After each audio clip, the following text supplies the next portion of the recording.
Welcome to the Beyond Banks podcast. This is where we talk to leaders that are transforming small business funding across all of the nation with all different kinds of technology. I'm your host, Jordan Hansen. Today, my guest is Grant Ferguson, CEO of Jumpstart Finance, who's building direct lending solutions in the overlooked $50,000 to $500,000 business acquisition market. In this episode, you'll discover how the greatest wealth transfer in American history is creating unprecedented opportunities, with 12 million baby boomer-owned businesses coming to market and an estimated $10 trillion changing hands. You'll also learn why Grant pivoted from 15 years in financial services consulting at JP Chase and the big banks to become an acquisition entrepreneur himself, and how his company identified a critical funding gap that most SBA lenders won't touch. Let's dive in.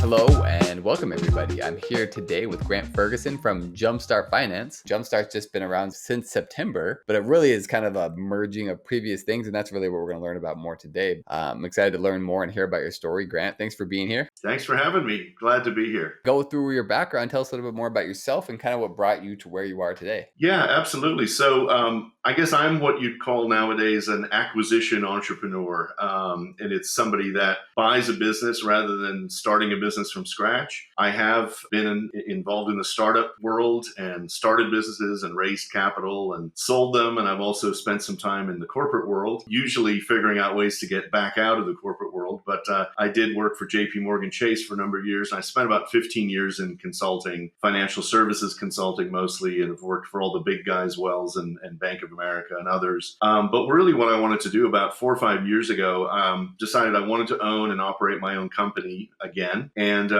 there's a number of reasons for that. I think most people can relate. Autonomy is usually the big one. It's not necessarily, at least not initially, money or cash flow, but perks of being able to just make the decisions, know that whatever decisions you make, you have to stand by them, whether they're good or bad, and you don't have anybody to blame. And I like that. That's really, for me, how I try to live my life and certainly how I try to run my business. So what I started doing was looking to buy a business, spent, a fair bit of time doing that. Nowadays, there's a lot of businesses for sale. In fact, in the coming years, there'll be about 12 million baby boomer owned businesses, and folks are looking to retire. One of the greatest wealth transfers in the history of this country is coming up. I think an estimated, $10 trillion is depending on, the stats that you read. But there's a lot of opportunity out there to buy. What I saw was great opportunity was, look, rather than build something from scratch, as I'd done early in my career, go find a business that has an established brand, that's cash flowing, that's in revenue, that has customers, and then, buy that, step in, and then help to grow it, help to digitize it, help to professionalize it. So that's what I did in late 2000 and bought a company called Unsecured Funding Source, which was based in Whitefish at the time, and then helped to grow that company. And really what we did and what we continue to do under a new entity is just to help entrepreneurs, perhaps ironically, do exactly what I did, which is to get the money they need to buy a business, or in many cases to start a franchise. So it's really an exciting opportunity to help folks do what I did and maybe get out of the daily grind, find an opportunity to either buy a family business or someone else's business and grow it and have autonomy, and then over the long run achieve wealth. And as we say, our tagline in Jumpstart Finance, own a business by owning your future, right? So that's a lot of what we're about. Oh, that's interesting. So you said 2000? So it's been a long time you've been working on this. Yeah, we've been working on it for 4 or 5 years now. In September of last year, I ended up joining forces with essentially a competitor, a company called All Cap Funding. And we came together, we set up a new entity called Jumpstart Finance. And we really joined forces. It's a very competitive market. And so in order to gain market share, obviously, aggressive about marketing and aggressive about getting referral partners. And you have to do those things. But, I saw an opportunity to join forces with a competitor and essentially say, hey, let's gain some market share. Let's add new capabilities internally. And then let's add referral sources that each of us doesn't have. And we grew the companies as a result of sort of joining forces. So that's been exciting. One of the things that we do that's different from a lot of the firms in this industry, most of whom are really brokers, meaning they are matching borrowers with banks and lenders, maybe charging a success fee based on getting people money and doing a lot of work, which I think is very valuable because most people don't really know how to go about getting the money to buy a business or a franchise. What we did was we pivoted into a direct lending space. So we have a relationship with a sponsor bank, and we have a private credit fund that we stood up, and it allows us to have our own lending liquidity. So when we're making decisions about funding people, we're not dependent on a third-party lender's underwriting criteria or what side of the bed they woke up on, whether they want to fund somebody. We actually have our own liquidity and can make those decisions. So we continue to broker some loans to other lenders, but we have a lending line and we have access to capital in order to lend directly. And we're moving more in that direction and want to pivot, more towards the direct lending world as well. So you already had a background in finance, you worked at some of the bigger banks. When you went into this, maybe it was easier because you had that background, but it can't be easy. What are some of the toughest things you faced, like in those first few years? Yeah, no, it's a great question because, as I'd mentioned before, I've been in the startup world, I've been in the Fortune 100 world, I've been in the consulting world, seen many, many different companies, but running your own business is a whole different ballgame, right? And a lot of people that get into acquisition entrepreneurship think, it'll be great, I'll just step in, I'll have all these people underneath me and I'll Easy money. Yeah, easy money. I'll press a bunch of buttons, pull a bunch, I'll talk about my MBA and it'll be great. I'll be really successful. And it's just not that way in the real world. And unless you've been a small business owner and faced those challenges, then, you really don't understand it. But it's a great place to really test, a lot of your skills and a lot of the things that you've done in other contexts. And I think one of the big things that you find coming from a corporate background or coming from different companies is it's really all on you, right? You don't have the millions and millions of dollars in budget to spend on marketing. You don't have as much, human resource or capital to grow. You see many, many opportunities and you don't necessarily have the bandwidth financially or human resource wise to take advantage of those opportunities. So, you're constantly driving down the road, keeping the car on the road, and then trying to change the tires and the transmission and the oil all at the same time. So I think that's one of the biggest challenges with small business ownership versus, being in a corporate role, as I've been in my career previously. And I think also just recognizing that, whatever you do has got to really remain focused on the customer, on the consumer, that you can have all kinds of great strategies and ideas and all kinds of ideas about what the market needs, but it's really what does the market need? And in sort of the cut and thrust of running a business day to day and focus on payroll and cash flow and process and marketing and managing people and HR, not losing sight of what is it the customer is actually experiencing when they engage with our brand, when they come to our website and say, hey, I need your help in finding a loan. What does that experience look like? And never losing sight of that and just staying really close to the ground and close to the customer needs.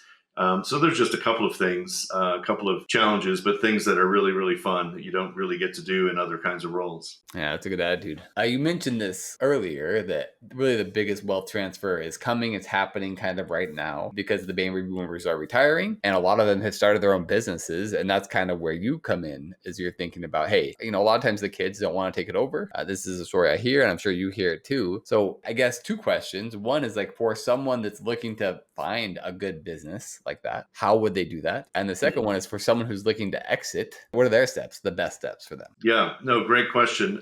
There's a very robust market for businesses for sale, and a lot of digital technology has helped to kind of, make that accessible and available. You have, your basic listing sites, which are sort of the equivalent of a Zillow for housing would be a biz, buy, sell. And there are other sites out there like flippa.com, which is more focused on digital businesses. There are a range of different brokerages that are involved in helping sellers to sell their businesses. And so many times a business owner will approach a broker and say, hey, much in the same way as someone might approach a real estate agent, I need help selling my house. I don't really know quite how to go about this or where to list it or how to list it. And so a business broker is a really valuable resource in the day, the internet world. The internet's usually been pretty good about squeezing out the intermediary and creating a direct to consumer platform so it Expedia is a great example of this. Prior to that, a lot of people would go to a travel agent to book their flights, to Minneapolis or whatever. And now you just go on Expedia or go directly to the airline and book it. And so there are no more intermediaries in many different industries. And that's been, I think, a good thing for consumers. Maybe not such a great thing for travel agents, although they're really good ones. They found niches to still operate in, right? Wedding travel, corporate travel, and stuff. But for business folks selling businesses, number one, it's probably one of the biggest decisions you'll ever make. It's not like you're not going to sell as many businesses typically as you would sell houses or buy houses. And so there's a lot of expertise. There's a need to get it valued, to get a meaningful valuation so you know what it's worth. And like anybody, nobody wants to admit their baby is ugly. A lot of us will think overvalue our own businesses because we're so close to it emotionally, and it's blood, sweat, and tears over many years to build it. But we need to know what will the market bear when we're selling a business, and what are the right multiples, what is the right valuation, what's the right way to look at the business, in terms of, does it have assets, is it more of a service business, how does it cash flow, etc. What is the actual EBITDA or seller discretionary earnings, SDE, that you can use for multiple calculations. So there's a lot of ways to look at and evaluate a business before it goes on the market. And so as I mentioned earlier, you've got the biz buy sells of the world. You've got places to go out there and list your business and tell the world about your business. But there's many, many effective brokers that, can really help shepherd that transaction through and give a seller a lot of confidence that they're going to get value. And then they're very good at reaching out to curated buyer lists and things of that nature.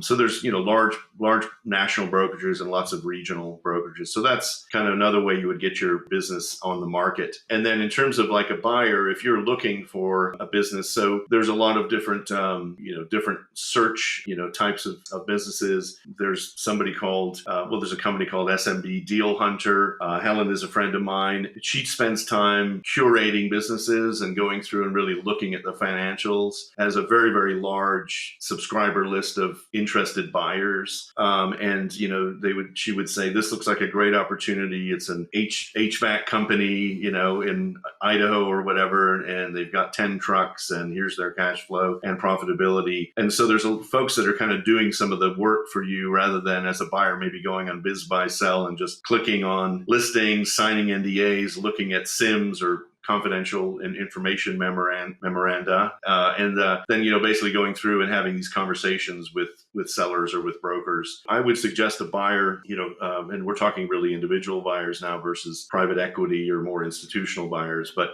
an individual could look at some of these curated lists. Ben Kelly is another guy that does the same sort of thing. So lots and lots of resources out there. And then there's also a concept called the search funder or search funds, where an acquisition entrepreneur can go to certain investors and, say, hey, I want to buy a business. If they're qualified, the investors say, you go buy a business, we'll maybe help you. You can have a funded search or a self-funded search, but then bring it to us, bring us the deal. And if we like it, we'll invest in it and you'll have equity, and then you can go and run this business and grow it, and you'll have a piece of the pie. And so that's another option. So there's a lot of different ways of doing it. And then I think another thing to look at is just how you go about funding it. But I don't want to steal your thunder because that might be a question of yours. No, it's okay. Yeah, I am kind of curious. So let's say I am a buyer, and you hear about stories that happen where, let's say they're young, just got out of college, whatever. Maybe they had a few years of experience. Let's say they're 27 and they want to be an entrepreneur. They're really determined, and they're choosing, instead of building their own, they want to buy one. They're seeing this opportunity. In fact, I know someone, he's about my age, I guess, so not 27, but he just bought a business. I think he found it on Flippa. And I've talked to him some, but I'm really curious about what this process looks like. Like, how tough is it to get? Can anyone get financing? Like, what are the typical requirements to get financing? Right. What are terms going to look like? Can you walk me through that? How does that look? Yeah, for sure. And it's a very valid question. And even savvy people like yourself, be like, well, I haven't exactly bought a lot of businesses. So with using the, how do you go about doing this? Right. And I didn't really fully understand that in most instances, you're getting the business to pay for itself, right? Mm-hmm. You're getting, so if you're doing cash flow lending, you're using the existing cash flow in this business to fund the purchase in many ways, with some exceptions and other alternatives as well. But again, it's not like, hey, I'm going to buy a house, I'm going to go talk to a mortgage company or a mortgage broker everybody knows how that works. And everybody knows there's, certain appraisals that are done, and then there's a certain loan to value and so forth on a home, when you talk about mortgage lending. With a business, it's different. And there's really three big buckets in terms of how most people go about buying businesses or what's available. One is cash, and there's a combination across these buckets, of course. One is just cash. So that could be cash that you've saved up, Friends and family, cash stuff that like get that. friends and family, exactly. Stuff you don't Let's have to assume I repay. don't have that. Let's assume I'm 27. I got, maybe $20,000 in the bank, right? Exactly. Yeah. And just briefly on that note, if you do have it, or if you've got retirement savings, there's also some unique programs that allow you to roll out your retirement from a previous Without a employer to penalty. use. Without penalties. You use that, you basically are redeploying it into a new business. You're investing in that business, and you can use the rollover business startup program, which is an IRS program. Is that a to fund 401k? Only 401ks are eligible, or any kind of Right. retirement plan? 401k Roth, maybe? Yeah, I believe that's correct, and I'm not an expert in that area, but there are folks that do this all day long, and they would, the only key is that it's got to be tied to an existing or a previous and not an existing employer. So it's got to be a prior 401k or retirement savings that can be used. But anyway, the other big things, say let's assume you don't have much retirement savings or cash. You'd be really looking at equity or debt, right? And so equity, while it feels easy at the time, is typically the most expensive money anyone will ever get, especially if you are hugely, wildly successful with this new venture, which of course you would be. And so you've given away a chunk of equity in the company for some cash. It's helped you get into the business. You're always going to have that partner or those partners if and until you can buy them out, and you're always going to have folks that are looking for a return. Not necessarily a bad thing at all, but it's just an important consideration, both in terms of control. Yeah, you pick wisely, right? Yes, you're really, it's a marriage of sorts, and it's a marriage without any of the fun sometimes as well. Yeah. So then the other piece of it is debt, right? And that tends to be the most common. So for larger businesses, the SBA 7A program is really the go-to, and that'll go up to $5 million. In some instances, there can be tack-on loans that go along with that it gets it above $5 million. But the SBA 7A program is very much a cash flow lending. So you got to show profit, right? EBITDA. You got to show that this business has cash flow, and they care more about that probably than my $20,000 down payment or whatever. Yeah, exactly. So debt service coverage ratios, DSCR lending, they're absolutely looking at, can the business cash flow? And not only that, can the business also cash flow enough to pay the new owner, the buyer, enough money to keep the wolf from the door? Right. And then there's something called post-closing liquidity that SBA lenders will look at. In other words, do you have enough money to pay your mortgage and take care of your family and feed yourself? And that's very important in that kind of lending. And then the other piece of that lending is going to be down payments, which they're going to look typically for 10% up to 30% in some instances of a cash injection from the buyer. Yeah. So there would have to be some cash. And then the other piece of it is a seller note. So if the person selling the business wants to carry a note, as long as there's enough cash injection, and these rules have just recently changed for SBA lending, of 10% from the buyer, then there can be a seller note that doesn't have to be on standby. So it can be serviced alongside the SBA note. So SBA 7A is often the go-to for larger loans. Now, most SBA lenders, by the way, the volume of 7A last year in 2024, I think was 31 billion. And I think estimated 6 billion of that was for business transfers. So there's a lot of volume that goes into the SBA program. That sounds like a lot. That's a lot, right? Yeah, it is. I mean, it's a significant amount of lending. I think the average loan size was 400,000 or so. Most of the bigger lenders, though, they may not admit it, but they really don't want to do much below $1 million. I mean, there are others that will do smaller loans. When we say $1 million, that's how much they're funding, right? Yes. Not valuation, right? This is how much actual cash they're giving you. Yeah. Exactly right. The loan size. And, to be fair, there are other programs for smaller loan sizes, and many lenders will do them. But in reality, what it takes to underwrite a loan of $1 million and up is, not that different from $100,000 loan. Right. So just a lot more expensive. You get a lot less on it. Yeah. Yeah. Exactly. And so what we identified was a gap in this acquisition market of under a million, and really more kind of between the $50,000 to $500,000 range. Which you said And most of them around 400,000. yeah, and Yeah. yeah, exactly. If you look at the biz buy sell stats, I think 340,000 is the average price of a business. And these are obviously very small businesses, but it is the average price. When you look at that gap, you talked about cash earlier. Maybe someone can cobble together 50K. Mm-hmm. You might be more difficult for a younger person or someone who doesn't get help from other people. So in that sort of 50K to a million or 50K to 500,000 range, there's a funding gap. And that's very much what we at Jumpstart Finance try to help fill. And there's a number of ways of doing that, right? There's the ability to get personal loans based on financial strength and creditworthiness. Does that mean like a second mortgage or even just like a normal loan? I could go there and say, hey, I just want a loan for myself. They don't even say, they don't have to show any financials, like business financials for that? Yeah, so you can go get a personal unsecured loan, and that loan is going to be based on your credit score, based on your income, based on your debt DTI or debt to income ratios. And you go get that loan, and you can really use it for, most lenders will, ask you, are you using it for a major purchase or for home improvement or what have you. You can use this money for a major purchase, which is a business, or you can use part of it for that. And at the end of the day, you've got that loan secured on the basis of your own personal credit worthiness that has absolutely nothing to do with the business you're buying. So you can use that money to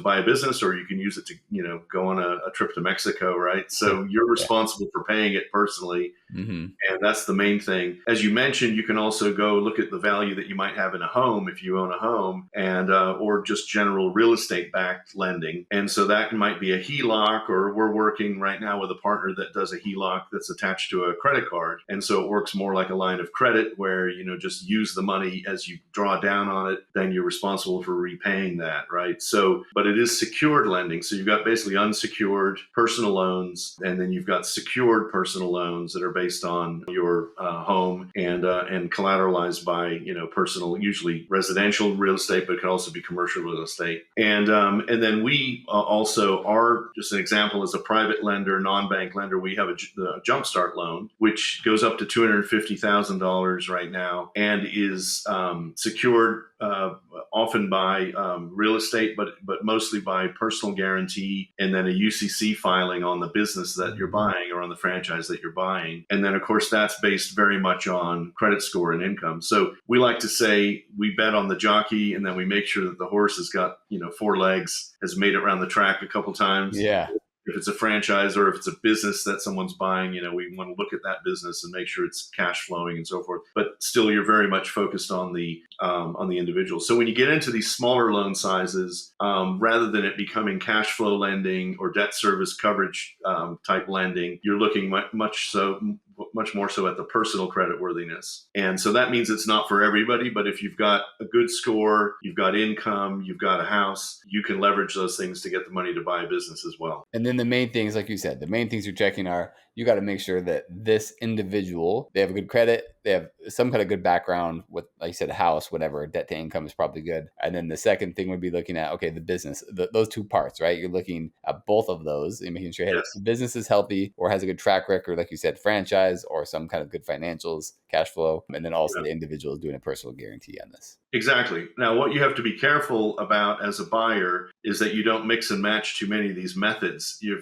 could run afoul of an SBA lender if you let's say the SBA lender is looking for a $100,000 down payment. Well, I'm just going to go over here and borrow that money, or I'm going to go over here and put a HELOC on my home. Well, now that changes. Your debt to income now just changed. Yeah.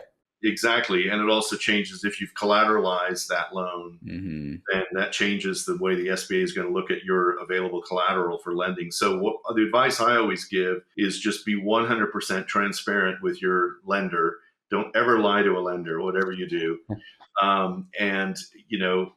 With your SBA lender, if you're working on that as a buyer, just be sure that they're clear about where the down payment funds are going to come from. They're going to want to know that. Because they're going to see when they do a final credit check. Yes, exactly. They're going to see that, and they're going to want to know that it's not coming in as a loan and it's not going to mess up, as we just said, DTI, or it's not going to have taken a position on collateral that they need to take. So just be very careful about that and honest about it. But there are ways, and there are certain ways of being able to combine some of these methods, especially if you're really just looking at the kind of the non-SBA, non-conventional lending world. There are ways of combining things like personal loans and HELOCs and rollover startup programs from your 401k to get you to the kind of money that you need. Maybe not to 5 million, for most people, but maybe to 4 or 5, $100,000 plus. That's enough to get you going and get you in a business. Yeah, there's probably a lot of businesses out there where you can do that, right? That's what you're saying, is that there's Yeah. a lot of opportunity there in that area. Yeah, no, there really is. And not every business has to be a $10 million or $5 million business. There's tons and tons of great, successful cash flowing businesses that are for sale for less than $1 million. That an operator could come in. Maybe the person is at the point where they want to retire, they want to move on, and a younger operator might come in and say, hey, I want to, there's not even a website for this business, or we have no social media, or we don't have, accounting systems. Not to denigrate the prior owner, they just had different priorities. Right. They had a process that was working for 20, 30 years, and they're ready to just take it to the next level. Yeah, sure. And take it to the next level, and with it, bring in a whole bunch more revenue and grow the business, and maybe expand geographically, or add new products and services, or add new customer segments and so forth. And so now you've gotten into a business for, a very affordable cost that can really be a wealth generator for you and a cash flow generator for you, for years to come. So it's an exciting opportunity. Well, Grant, this has been awesome. I really appreciate your time. The thing I love the most about you is you're helping people really realize their dreams, right? Owning their own business and really focusing on that market where it probably is overlooked. Some people with a smile. Yeah, they're just looking for a business that can provide for them and their family and help them reach the lifestyle they want. Absolutely. And we talk to people all day long that want to get out of the 9 to 5. They want to get out of their job. A lot of them are sort of mid to senior level professionals that have just kind of had enough. And I've been there, believe me. And it's really fulfilling to help them do that, right? And one of the things I learned early in my career in entrepreneurship was, just because I feel this way, just because it might be right for me, doesn't make everybody else wrong. So being able to accept that. There are some people that just want a job. In fact, I would argue most people just want a job. They want a great job, and let's hope you have a great boss and a great company and a culture and enjoy it, do it, pursue it. That's great, and there's nothing wrong with it. There's some people that just have to get out, and it just escapes against them to work for other people, and they're just, entrepreneurialism is not for everybody. I personally kind of believe that you're sort of born that way, versus, something you can go and learn in school. But there's a lot of really important tools of the trade, training, knowledge, expertise you have to be successful as an entrepreneur. And so it's great to go and learn those things, but you kind of have the fire or you don't have the fire. But for those who have it, I think it's really fulfilling to be able to help people realize their dreams, as you say. And for those that just want to get out and maybe are a little bit scared of something really, really entrepreneurial, I think franchising is a fantastic hybrid. It's a low risk form of entrepreneurship. You got a proven model, proven brand, tons of support operationally behind you from the brand and the franchisor, and oftentimes a very affordable way to get into business ownership. So we love to help people with that as well. Well, Grant, again, I appreciate your time. Thank you so much. Thank you. It's great to chat with you, Jordan. I appreciate your time.